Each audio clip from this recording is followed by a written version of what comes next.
Welcome to DTV. I'm joined by Jack Trengove following the loss against Adelaide today. And Jack, really disappointing one considering it was Greeny's final game, wasn't it?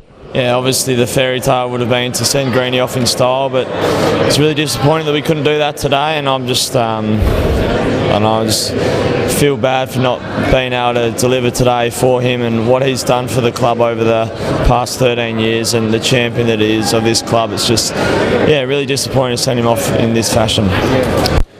Talk us through the game. I mean, first half was okay and in the contest midway through the second term, but just started to peter away a little bit before half time, and then the third quarter was just blown out of the water. How do you sort of assess it looking back on it?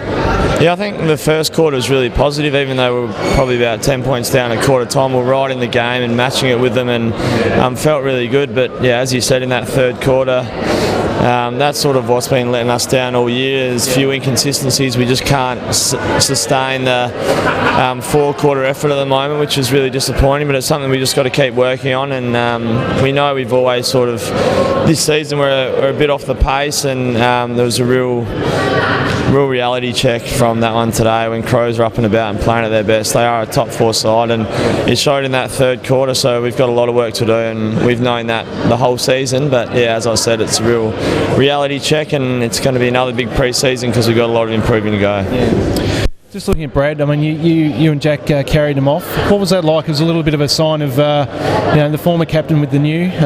What does something like that mean to you, just carrying Brad off?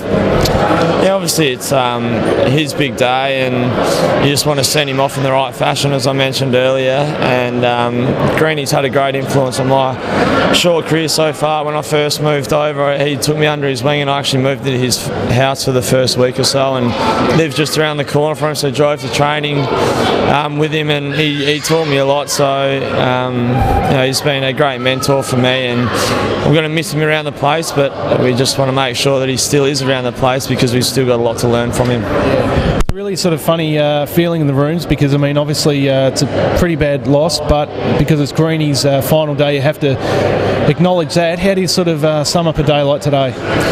Still, you got to look at the game and think it's really disappointing because we couldn't sustain the four-quarter effort like I mentioned earlier. And while it is Greeny's last day and everything, he's still got to go through the same processes, and we're going to review the game and see the areas that we need to improve on and go to the training track again. We've still got another week to go, and it's important that we really finish off the year strongly. But at the same time, just respect Greeny and what he's done for this place, and send him off in the right note. Just finally, Freo next week. How do you sort of back up for that after it's the final game of the season and on the road to Perth?